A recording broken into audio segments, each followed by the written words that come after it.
Good afternoon, everyone.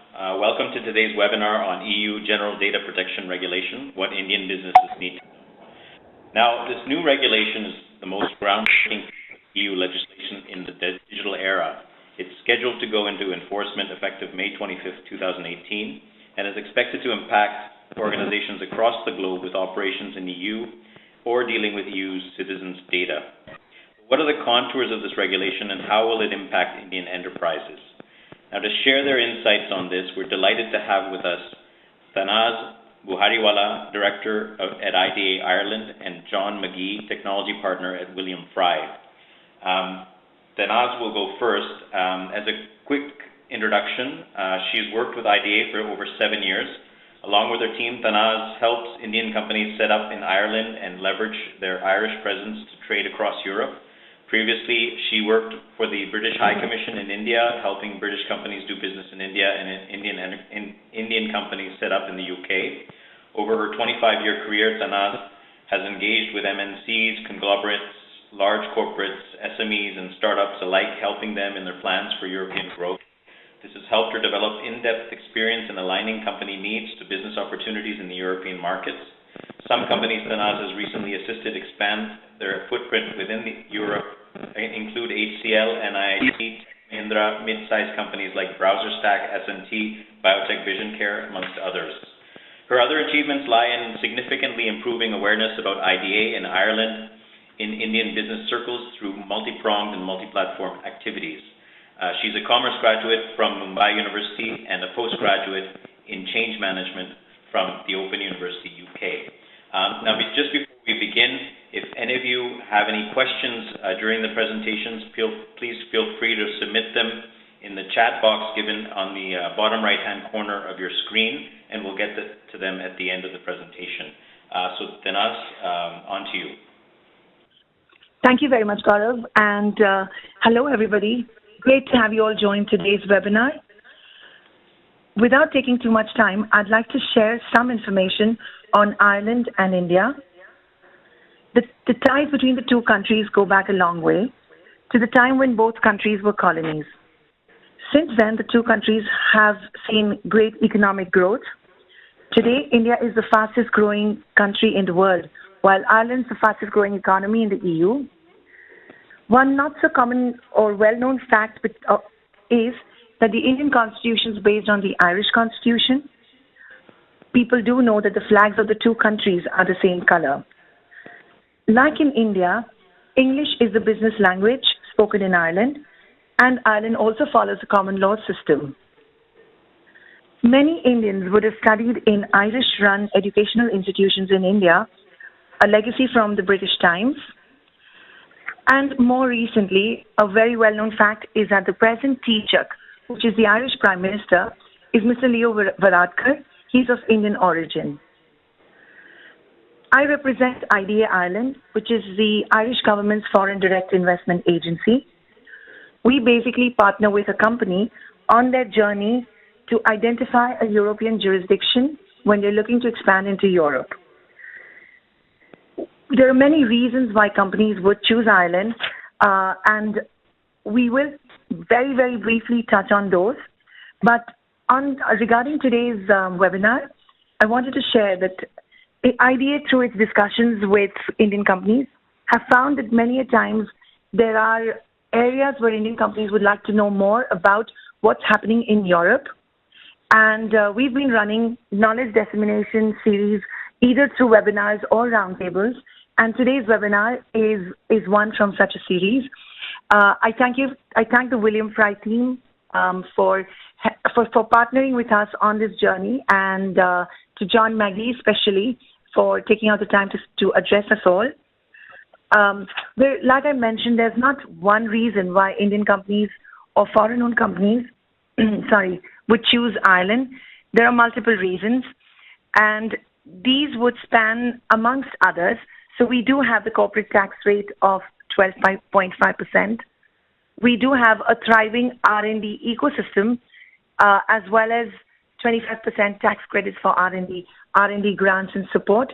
But besides all of this, it is the cluster of companies that have set up in Ireland. And these are across sectors, mainly life sciences, which includes pharmaceuticals. We have 10 of the top 10 global pharma companies operating out of Ireland. These are across various functions. They're not necessarily manufacturing. This could be warehousing, logistics, a research and development, amongst others.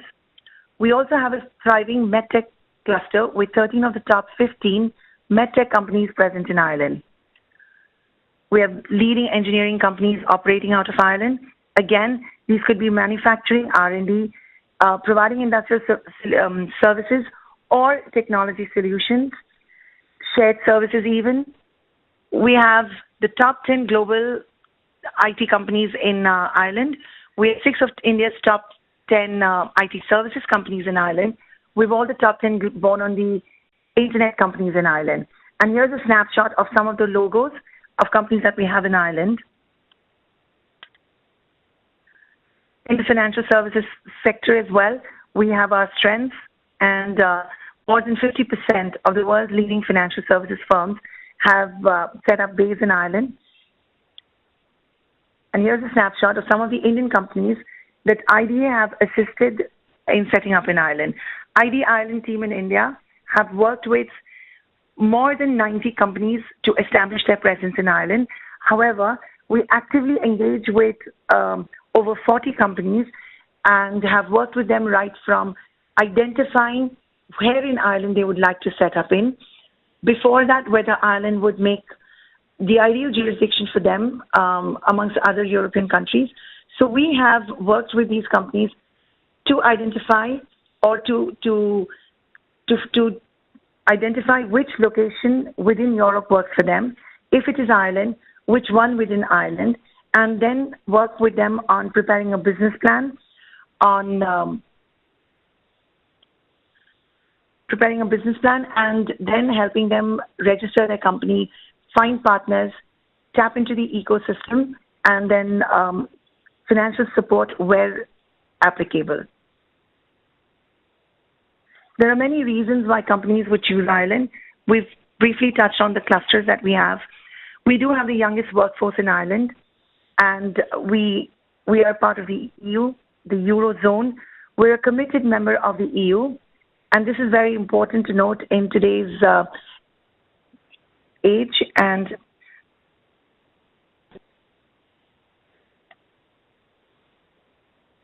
finally, here is a brief about how we can help. Like I mentioned, we handhold companies to the extent they require.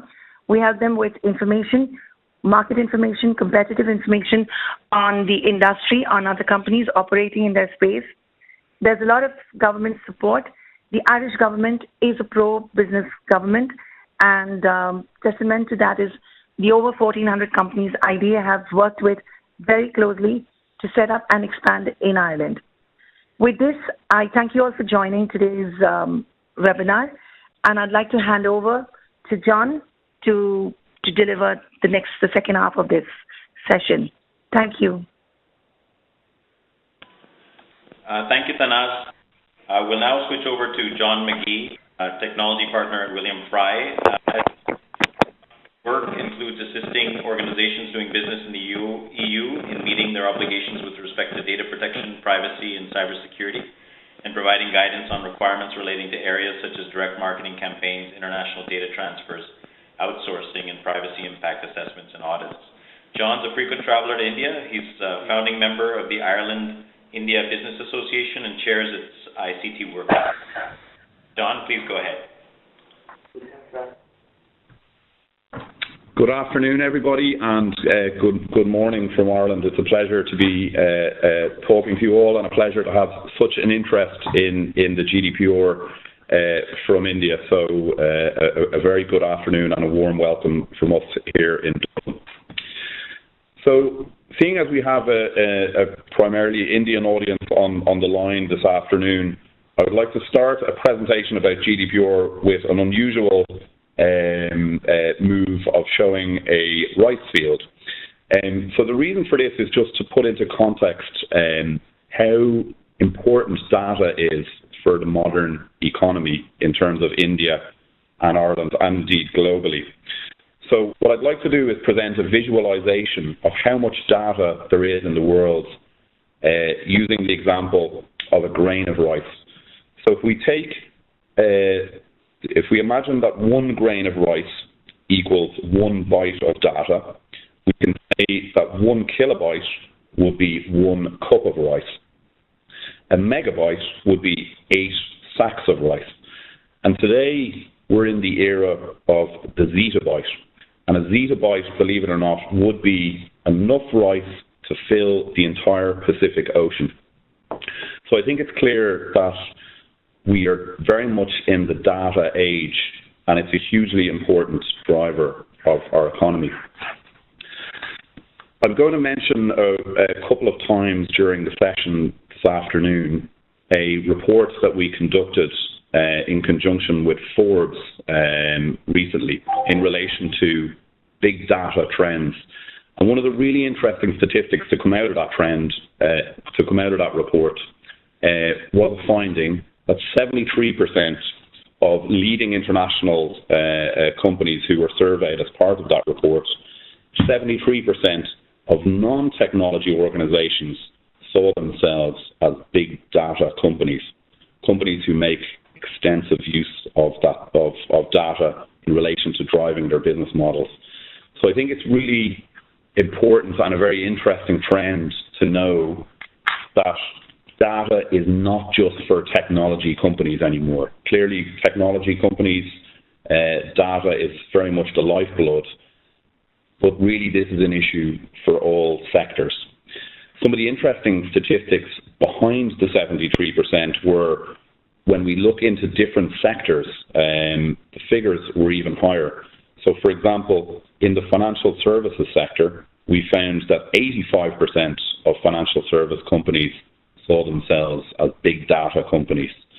And when we look at the results on a regional basis, we found Asia and India in particular was ahead of the curve, with 82% of executives from top Indian companies identifying as big data companies. So I think it's clear that data is a huge business issue and hugely important issue for Indian companies and indeed all companies globally. Gaurav mentioned in the introduction that I'm a frequent traveller to India. On my last trip there in May, I was very interested to meet some of the lawyers who are working on 2 separate privacy litigation actions at the time in front of the Supreme Court in India. The first was the Facebook and WhatsApp litigation, which has been going on internationally.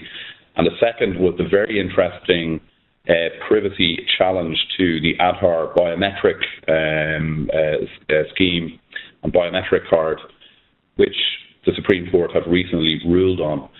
So it's not just in Europe, it's globally, it's in India that because of the reliance on data across the board, countries are having a conversation about privacy. India is really focused on this area from its own perspective, and that's without a legislative framework. And the situation is very much the same in Europe, with an increased focus on privacy as a human rights issue due to the uses of data, due to big data business models, due to analytics. And I think that conversation is very much happening in India and Europe at the same time. And that's really the backdrop to our conversation this afternoon. You probably, I know some of the people on the webinar will have undoubtedly heard about GDPR. It's probably the second most popular conversation in Europe after Brexit, and I will talk a little bit about Brexit in the context of GDPR in a few moments. But you've probably heard maybe some bad news about GDPR, how it's this scary thing. You may have heard about the fines. What I'd like to do this afternoon is give you, the perspective from Europe here, certainly, but also the perspective from, an Indian company that's doing business in Europe and doing business throughout Europe. And I'd like to tell you some good news about GDPR, as well as maybe to clear up some of the misunderstandings and messages around some of the other key aspects.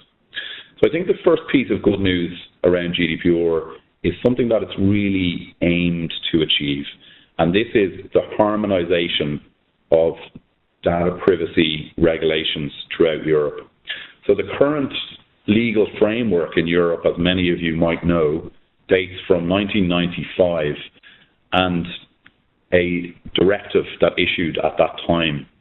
That directive was adopted, implemented and enforced very differently across the 28 member states of the EU. So what we now have is almost 28 separate legal regimes for data protection. And for a business that's coming into Europe, for a business that's trying to get customers across Europe and really look at the continent as a market, as many Indian multinationals across many sectors do, it's a very patchwork approach and very difficult to navigate. So I think that's really the first key piece of good news from the GDPR perspective, is that to a large extent, now there are some exceptions which we'll highlight, but to a very large extent, it's John here, and apologies for the loss in sound for the last 2 minutes. I'll pick up again, and once again, apologies for those technical difficulties. So, as I mentioned, the GDPR is set to harmonise the rules around Europe, and these rules will come into play on the 25th of May next year. The 25th of May should be seen as the target date for which a company doing business in Europe is in compliance with the new rules. And as we'll see later in the session, there is a body of work that will need to be done by companies in order to prepare. So really a lot of European businesses and companies doing business in Europe are starting their preparations now. I also mentioned Brexit is a very popular topic of conversation for European businesses, and there's quite specific complications that this will generate when we talk about GDPR. So I suppose the first thing to point out is that GDPR will come into force in the UK next May, just like every other EU country, because the UK is not expected to leave the EU until 2019, and with the new transitional arrangements being proposed, it's possible even that UK remains part of GDPR until as late as 2021. But certainly there are a number of complications that Brexit will bring about. So on the first issue that people are looking at and addressing is the possibility that once the UK leaves the EU, it will be deemed to be a third country for the purposes of the international data transfer rules. So it will have the same status as any country like India, like the United States. So a big part of the objective of the UK in the Brexit negotiations will be trying to achieve the status of a safe country from the EU, so that like Switzerland, Canada, New Zealand and several other countries, additional data transfer safeguards will not have to be put in place as they are with many third countries, including the US and India. There is, however, no guarantee that the UK will achieve this status, so it's, from that aspect, it's creating a little bit of uncertainty for businesses, like many aspects of Brexit indeed are. The second key aspect of Brexit relates to a mechanism within the GDPR known as the one-stop shop, which I'll move on to talk about now. So the one-stop shop is a key part of the harmonisation effort for businesses.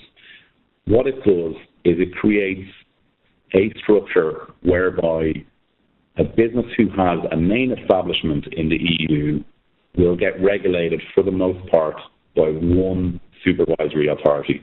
So one of the 28 data protection regulators within the EU. If a company does not have a main establishment within the EU, it will have to deal potentially with all 28 of the national regulators.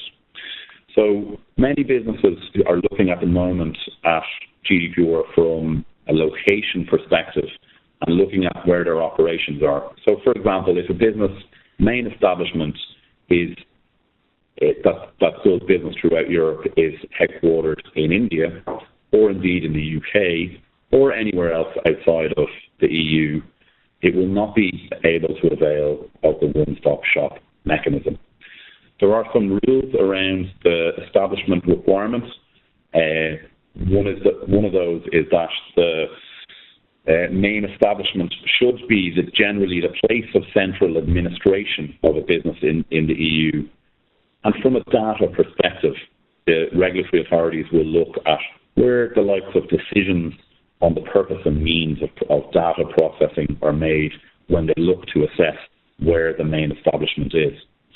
And finally, because of the substantive penalties that GDPR introduces, the regulators will like to see that there is a substance when they look at the main establishment.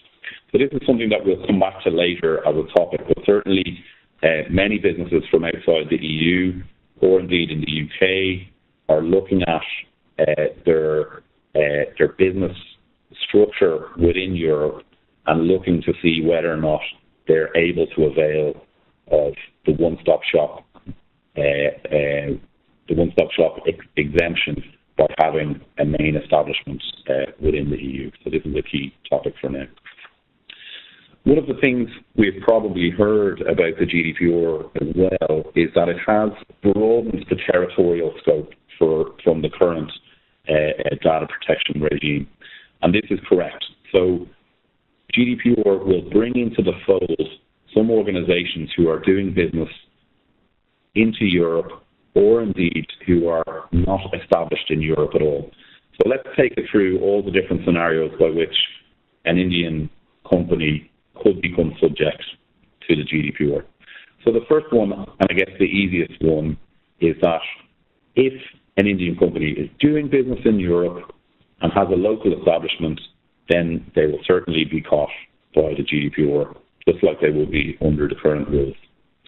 The second aspect is if an Indian company is processing or handling personal data for an EU-based company, so for example, providing services, then they will be caught by GDPR, and indeed that would also be the case today. The new changes, though, mean that Indian companies will also be subject to the EU, to the GDPR, if they're handling data or processing, as we say under GDPR parlance, processing data of individuals in the EU in connection with goods or services offered to them. And this includes goods or services offered for free, such as, for example, search engine or free website services. Secondly, GDPR will also catch non-EU-based companies if they are monitoring data of individuals in the EU. So this would include companies carrying out data analytics, behavioural marketing, and things of that nature. Now, I use a very technical word there called processing, and a lot of my Indian clients will sometimes say, hey, John, don't worry, we're not actually storing or hosting any data in the EU, so we're probably okay, right? And unfortunately, I have to say in those situations that the definition of processing is very broad. So not only does it include things like hosting or storing, but it also includes even viewing. So if you could remote into, a client's server or desktop in the EU and have access to data, even for maintenance or support, that counts as processing the data by the company that's doing that. So it's a very broad definition and catches a lot of activity. So just to mention that. Okay, so I'm going to take a little step back a little bit and take you through some of the key aspects of GDPR. And I think we'll start doing that by setting out what it's trying to achieve. And the first thing relates to a key issue that's arisen in the last number of years, that there's a growing trend towards looking at privacy as a human right, under a little bit like the Aadhaar program is being looked at by the Supreme Court under the Constitution of India. So getting back to basics a little bit. There's a feeling in Europe that individuals, consumers, have been blindsided by what we call sometimes the biggest lie on the internet. The biggest lie on the internet is, I have read the terms and conditions. People are clicking away their rights to data and their rights to privacy without understanding the bargain that they've entered into. So that's a big aim of GDPR, is to try and redress the balance by giving individuals enhanced privacy rights around their information and how it's handled. The second big aim relates to the manner in which the privacy rules have been enforced. And for the last 20 to 25 years, the data protection regulators have been getting the runaround from big companies, from social media companies, from big technology companies. Because data protection is principles-based legislation, organizations feel they have a free rein as to how it should be implemented within their organization. And this has led to a lot of difficulties for regulators in prosecuting what they see as data privacy breaches. The biggest single change, in my view, that GDPR will introduce is a new principle of accountability. And accountability will flip and reverse the burden of proof. So instead of the regulators having to prove that there's been a data privacy breach, what GDPR says is that companies have to be able to prove that they've complied with GDPR. So it reverses the situation and introduces this accountability concept. And it's a huge change. Finally, on the left-hand side of the light bulb, one of the other big ideas of GDPR is to really empower those regulators. So they've not just introduced the accountability element, they've also given more teeth to the regulators to issue fines and administrative sanctions, and given them more powers, both individually as data protection regulators and as a group under the European Data Protection Board. I mentioned, of course, at the start that there are some good news for GDPR. On the right-hand side of the light bulb, we'll see the first of those that I've mentioned already, that introducing single uniform law across Europe is a key aim for Europe to create a digital single market and allow businesses to navigate the rules in a coherent fashion, which is very difficult to do today. Finally, a really big and important change of GDPR is to bring the rules up to speed with modern technology. So make the rules that were first introduced in 1995 fit for purpose for the digital era. Now, it would be remiss of me not to do a GDPR talk without mentioning the fines, and perhaps you've probably heard of them already. I think maybe there's a couple of interesting aspects to those. I think the first one is to show that there are two levels of maximum fines, the highest being 20 million or 4% of global turnover, whichever is the higher between those two. And the lower one, 10 million or 2%. I think it's really interesting to look through which of the fines or which of the activities have been put into that higher category. So if you look, for example, at some of the basic principles of data protection, such as data retention, for example. So data retention is a rule that says it's unlawful to hang on to retain personal information for longer than necessary to meet the purposes for which it's collected. So all that extra old information that's hanging around on hard disks and backups is going to cause us a big compliance problem. And it's going to cause us a big compliance problem to the tune of 20 million or 4% of turnover, which I think is an interesting point from the EU's perspective, that that's the kind of activity that they're putting into the higher category. The lower category is still obviously very high for any business, but it's interesting that it includes things like data security breaches, which one might have expected would have been contained in the higher category. Aside from the fines, there's probably been less discussion around another aspect where there will certainly be impacts for businesses, and maybe even there will be impacts for businesses before the fines start to issue. And that's the ability of individual data subjects to make a claim against the data controller, that's the entity who has collected the data in the first place, or to take a claim against any service provider who is hosting or processing data on behalf of that controller. That's known as the processor. So individuals have this right now to recover financially from those companies for any breaches. And the big change here is that individuals can recover non-material as well as material damage.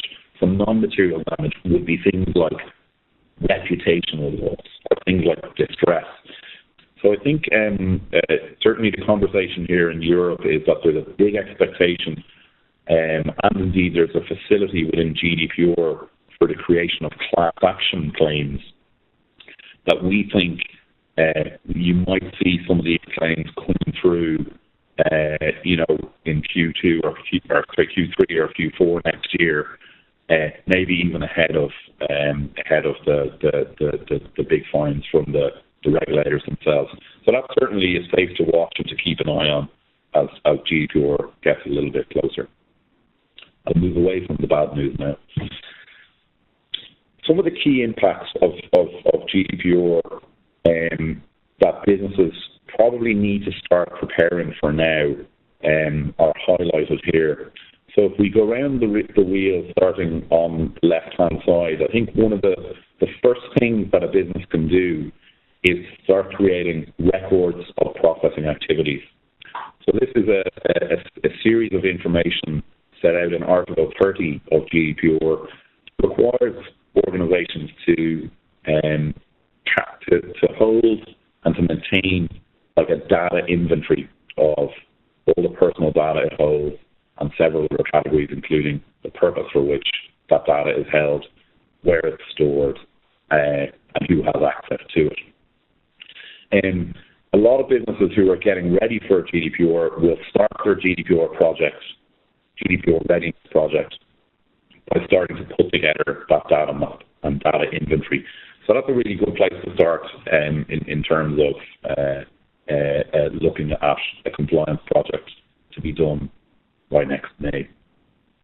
Moving around the wheel, we'll see that the legal basis is really important now under GDPR. And what I mean by that is every organization must have a legal basis for collection of personal data. So this could be based on consent, it could be based on necessity for performance of a contract, it could be based on legitimate interest. It's very important as part of the data inventory exercise for companies to understand and document what the legal basis is for different aspects of the collection. Moving around the circle, we'll see that some organizations will be required to appoint a DPO, a data protection officer. This is mandatory across the public sector and indeed across the private sector, where substantial amounts of sensitive or special categories of data are collected. So, for example, if you were providing IT services into the NHS or another medical organisation in the EU, you're probably going to need to have a mandatory DPO. I mentioned earlier that there's new and enhanced rights for data subjects. This includes a very interesting and slightly controversial right called a data portability right, which will give individuals the right to ask an organisation to give back all of the information it has about them in a format that can then be passed on to another organisation. Individuals can even ask the organisation and demand that the organisation send it on, for example, to one of their competitors. So it's creating a lot of discussion in Europe at the moment around issues like what is the scope of data that can be ported in that under that right. What are the file types and formats that industries should follow in seeking to address those? The deadline for responding to data protection rights has also been reduced. Most data protection rights at the moment in Europe, such as a data access request, have to be completed within 40 days. That time period is reduced to a month. So the data protection regulators in Europe at the moment are keen to inform businesses that this is not something that they can wait and see if they get a request after next May and then sort of put in place a reactive response to see if they can comply with that request. The expectation from the regulators is that this is something where there's an internal policy, where there's a procedure, and that it's been tested prior to go live of the new rule. Moving around the circle, vendor management is a key issue under GDPR. This requires all data controllers to put in place contracts with data processors. Now that's the same as the current rules, but the terms that go into that contract are going to change. So we're seeing businesses have already started to produce contracts that require with the new GDPR criteria, that businesses are sending them to their service providers and asking them to sign them ahead of GDPR coming into place next year. Indeed, for new contracts that have been issued in 2017, service providers are probably being asked to sign up to GDPR-proof rules to the extent that those contracts go on for a term that's longer than 12 months, which would bring us into GDPR territory. So it's straightforward from one perspective in that these contracts must be signed, but equally it's not straightforward from a negotiation perspective. Because of the 4% and 20 million fines, the risk around a data privacy breach is now quite substantial. So what we're seeing in the market here is a lot of negotiations, a lot of pushback, and organisations really shopping around to see, whether or not their service providers or vendors are in a position to sign the new rules, but also a level of diligence is happening as well to see whether or not vendors are in a position to be ready for GDPR. So you'll be seeing a lot of, if you're on the data processor service provider side from European clients, you'll be expecting to see a lot more privacy and security due diligence, questionnaires, detailed contract terms, on-site inspections, all of the things that go with that. Moving right around the circle, I'll mention just two more key changes. The first is data privacy notices. So again, this is something that individuals now must get more details about the information that's collected about them, more details about how they can avail of the new rights. But equally, the law requires that the information be presented in an easy-to-read and concise fashion. So this is causing a lot of difficulty for businesses at the moment, because on the one hand, the GDPR wants a lot of information to be given to consumers, but on the other hand, it wants it to be concise. So what we're seeing now is a trend towards businesses adopting a layered approach, where they give individuals maybe a short-form summary of some of the key aspects of their data collection, with a link to a longer-form document for individuals who want to go in and look at the further details.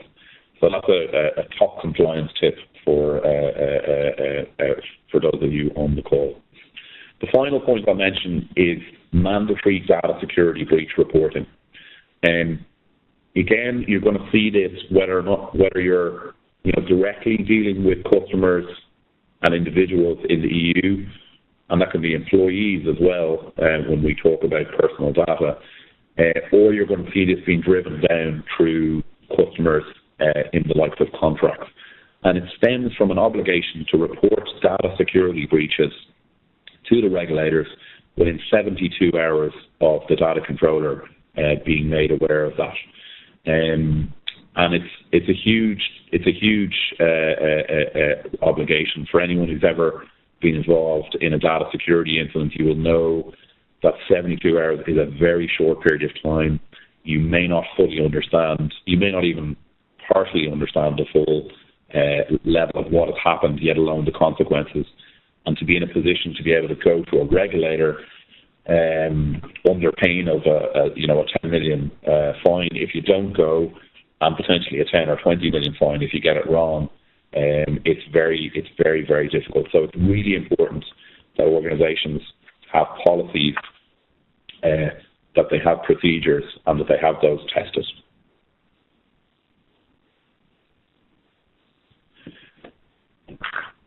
International data transfers has always been a big topic of conversation when we talk about European data protection rules and India. The reason being that India is one of those countries, like the US, like most countries in the world, that isn't on the EU's list of pre-approved third countries. So that means organizations in India who are transferring data to India, whether that's on a hosted format or whether they're allowing in remote access, for example, on a support basis, or indeed operating a unified HR system out of headquarters in Bangalore, whatever it may be, that they're required to implement an international data transfer solution. And the most popular solution to date for Indian companies has been the use of model contract clauses, sometimes known as standard contractual clauses. And I think that will probably continue to be the case post-GDPR. You're likely to see some changes to those model clauses over time, but it's likely to be the number one international data transfer solution for India companies and remain that way.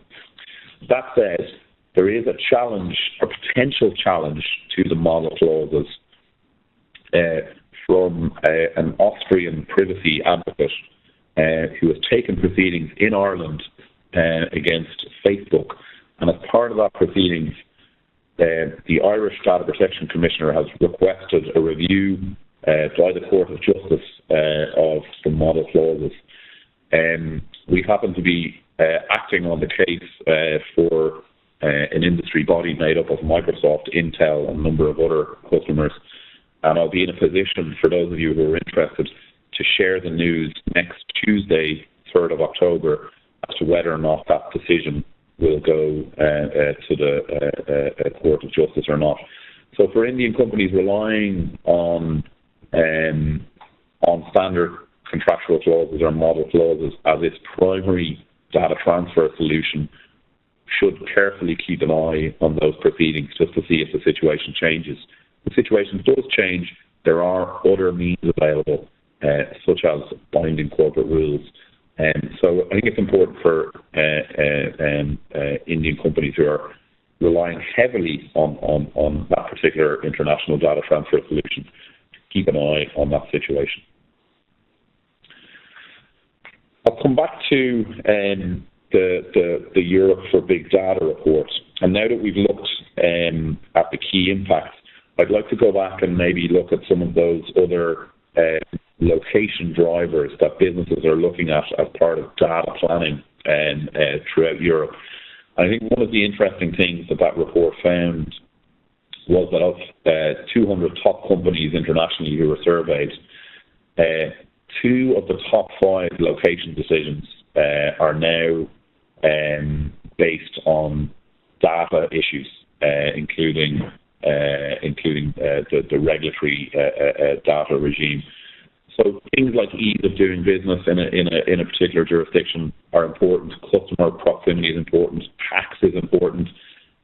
But we're seeing data moving to the top of that pile. It's a little bit of a sales pitch now for Ireland and the IDA. They do such a good job of presenting Ireland, but I thought I would do a little bit as well. Just to note, as part of this the framework in this report, businesses do see Ireland, they do see the UK as very favourable regimes from a data regulatory climate. The view from industry is that the data protection regime in Ireland is firm but fair. So you'll see the results in relation to our report. And this was done prior to the Brexit referendum. It showed that the UK was the most popular data hub location for businesses who were looking at doing a data-driven investment into Europe. Ireland came second, followed by Germany in third. I think we may rerun this report next year with Brexit, and I think it will be interesting to see. Obviously, Brexit is going to have a huge impact on that, but certainly Ireland is seen quite favourably from that front. This is the data protection regulator in Ireland.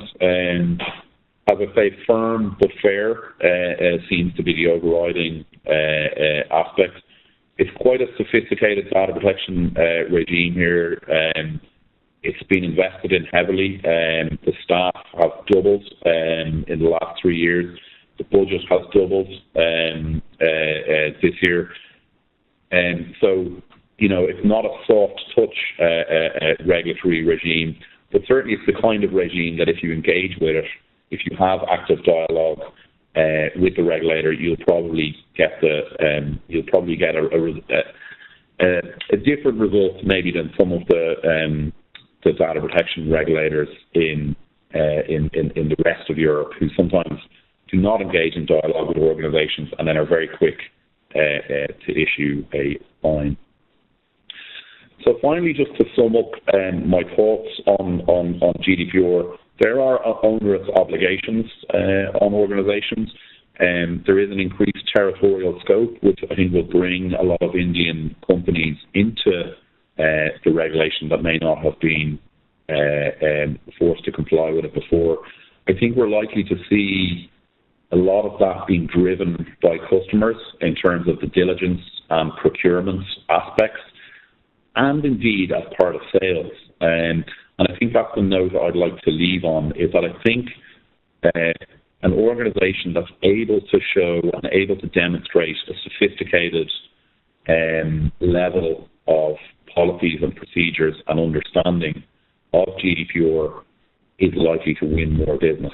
And I think we'll see that over the next few years. And I think we'll see GDPR becoming a real part of the sales program. And businesses who are able to demonstrate compliance will be able to use it to as a competitive advantage. So I'd like to finish up and say thank you for your attention. I think we're going to move on to some Q&A. And apologies once again for the slight drop in communications during the course of the webinar. All right, thank you, John. Before we get into questions, one of the attendees was just asking if you could elaborate a little bit further on the security breach report. Yeah, so the security breach reporting, I suppose, if we look at it from two perspectives. The first perspective is the reporting obligation to the regulatory authorities, and the second is the reporting obligation to individuals themselves who've been subject to it. So on the first of those, and this is where the 72 hours comes in, an organisation must notify the regulatory authorities if there's a risk to the individuals. So there is a threshold to this. So, for example, a security breach whereby a laptop has been misplaced, but the laptop is fully encrypted, such that a thief or any other individual wouldn't be able to access the data may not need to be reported, depending on the precise circumstances. So there is a level of flexibility within assessing this risk. Equally, however, it's going to be tricky in this day and age to know very quickly whether or not, and it would be very brave CISO or Chief Information Security Officer to say in the immediate aftermath of a breach that there wasn't risk to the individual. On the second aspect, individuals themselves have to be notified if there's a high risk to those. So if there's a risk, you must notify the authorities. If there's a high risk, you must also notify the individual. And I think in certain types of breach, GDPR will expect the individuals to have been notified as quickly as possible. So, for example, if credit cards have been exposed, credit card or payment information, individuals really should be informed straight away, probably even before the regulator, and the regulator would then expect, might issue further directions. That's a rule that's also baked into GDPR, that the regulator has the ability to direct that the individual be notified if they haven't already been done so. So the rules around the breach reporting, they're fairly, they're coming at it from the perspective of protection of the rights of the individuals. So it's important for businesses to bear that in mind when they're doing a report to the authorities. The purpose of that is to give the authorities a chance to see what the business is doing, and if they don't think they're doing a good job or more could be done, they're going to issue further directions. So for businesses who are on top of their game, that might not be as onerous an obligation as it might sound. So I think the rules are tough around security breaches, but I think they also have inbuilt some flexibility, which I think is correct, because all security breaches are not the same, and I think the rules do allow for them to be treated in an appropriate fashion. Okay, thanks. The next question we have is, we're being asked, what will be the impact of GDPR for a firm based in India performing personal data processing like KYC or AML for clients in the UK? And how do we become compliant for that? Yeah, that's a really it's a really good question, and it raises a couple of issues. So the first issue that it raises is, I guess, like handling any type of personal data, there will need to be a model contract in place to cover the international data transfer element of that. The UK company in this instance is going to be the data controller, so I think most of the rules on the the compliance obligations on the Indian company in that context will be security and process driven. I would break those obligations into two categories. So the first category is organizational security. So this will be a set of, people-based rules, physical security, access codes, staff training, ensuring staff maybe don't have access to USB ports if they don't need to. I know some companies in Bangalore, Hyderabad, throughout India will operate very high levels of security, including airport scanning, removable of camera phones for staff who are working on client matters. So those kind of steps are the kind of things on the organizational side.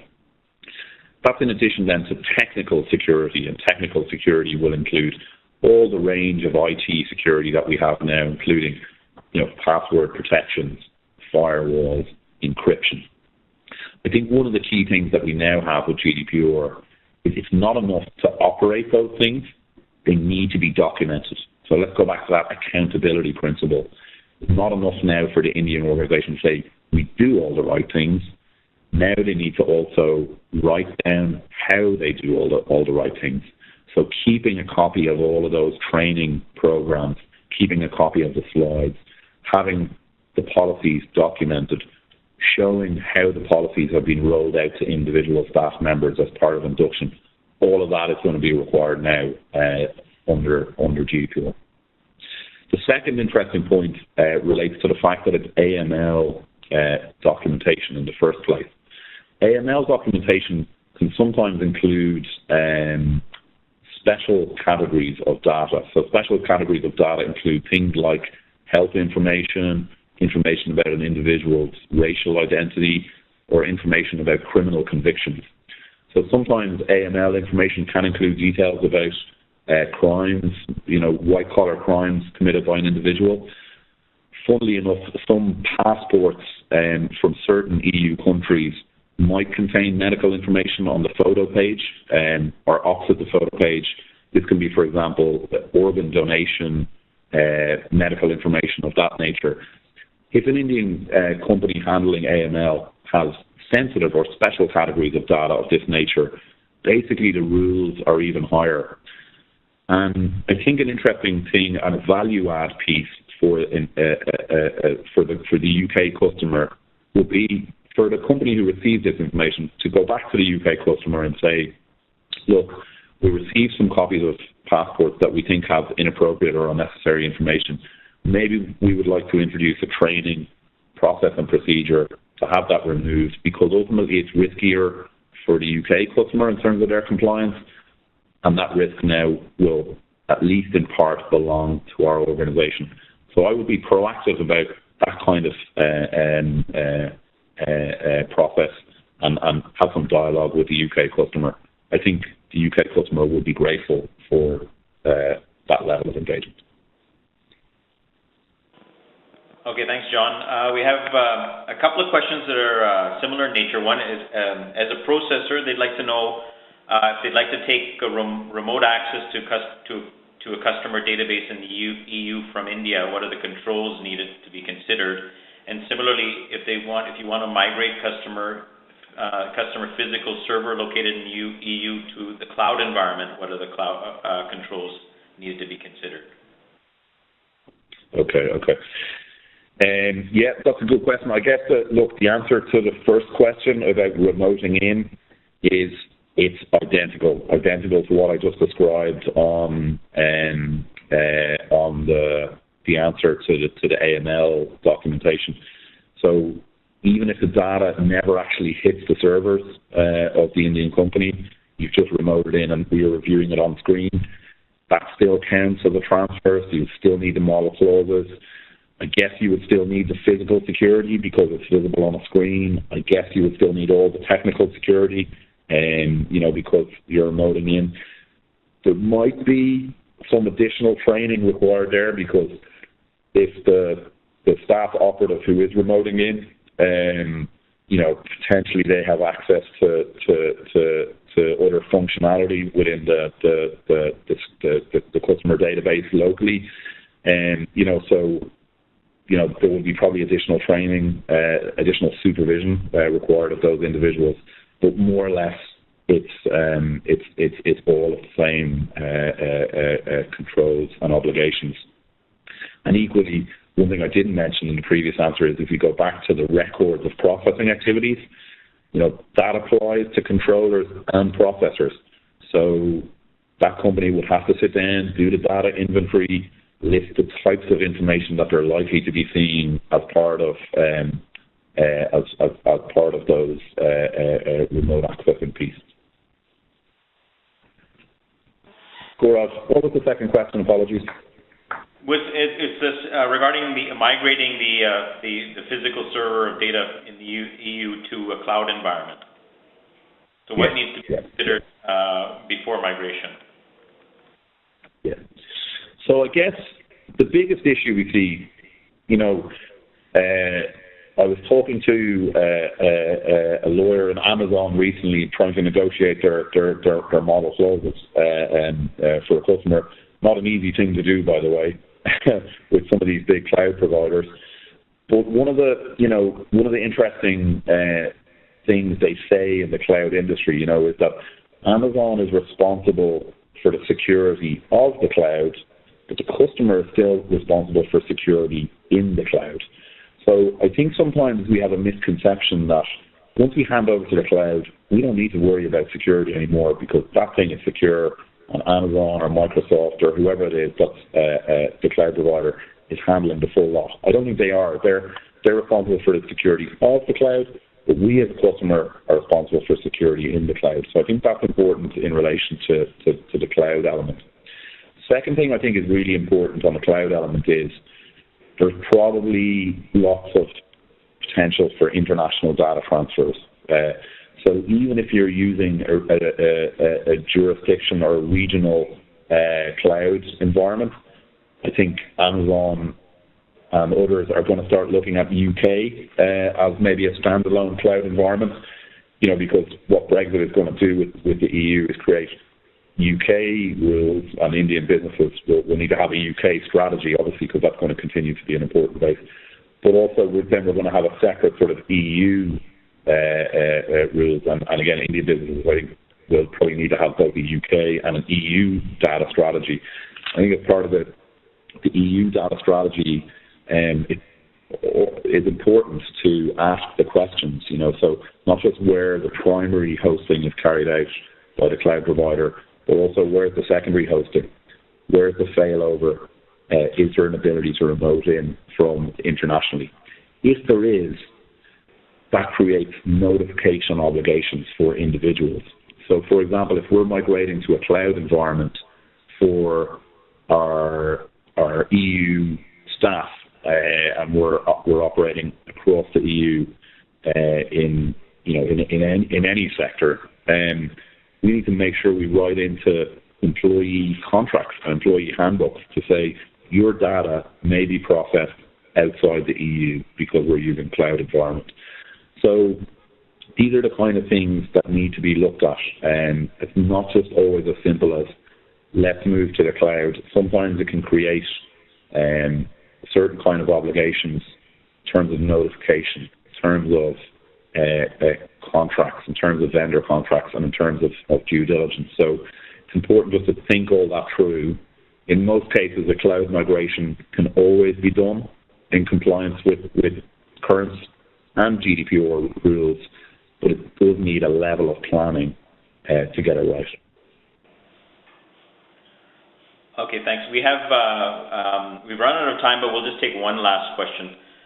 John, we have a scenario here where a person's asked if an Indian firm partners with a local EU partner, which in turn processes the personal data of EU citizens but does not share the same in its original form to the Indian firm. What the Indian firm receives is analytics driven off that data, which is an abstraction of the original data. In such a scenario, is there a liability to the Indian firm? Well, that's a terrific question to finish on, Gaurav. I'm not sure I'll be able to do it full justice, but it really cuts to the heart of the definition of personal data and what exactly is in scope.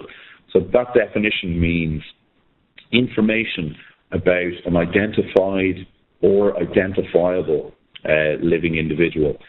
And we've had a series of European Court of Justice decisions over the last 10 or 15 years, which have steadily expanded the definition of personal data and really introduces a very broad definition for what does it mean to be identifiable. And I suppose unless it's absolutely fully anonymized, which means that there's no way at all that you could retrace who the individual was based on the analytics received, if it was impossible to do it, then you'd be outside the scope of GDPR, and the Indian company would only have to worry about, probably still very important confidentiality rules around what would be commercially very sensitive data, but you would move away from the GDPR rules. From my experience, that is a test that's almost impossible to meet, that business of being truly anonymized. And what GDPR has done is introduce a new category of personal data called pseudonymized data. And I think what we'll find in this case is that a lot of that analytics-driven data won't be, let's say, fully identifiable, but equally won't be fully anonymized and might fall in this in-between category that we call pseudonymized data.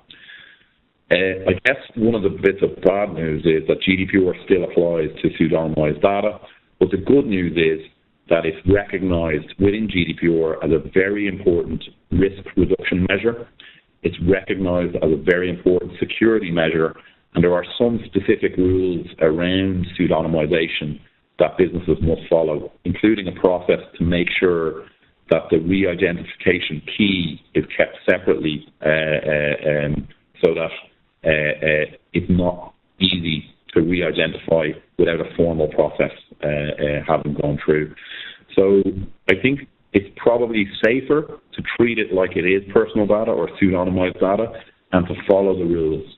Because I guess what? A lot of those rules that you're going to need to follow, that good security, that good training, that good organizational stuff, that's going to be required anyway to win the business. That's going to be required anyway to comply with the contract. And I guess that's what's going to be driven down by the customer ultimately. So if that's a middle of the road answer, but hopefully it's helpful. Okay, thank you very much. We'll have to close. Thank you, John. Thank you, Tanaz. Unfortunately, we weren't able to get to all the questions you all have asked. We'll share those unanswered questions with IDA, and they will get back to you with their responses. Once again, thank you all for taking the time out to join us today. And on another note, we'll also be sharing the presentations and the recordings of the webinar with all of you by next week. Thank you very much.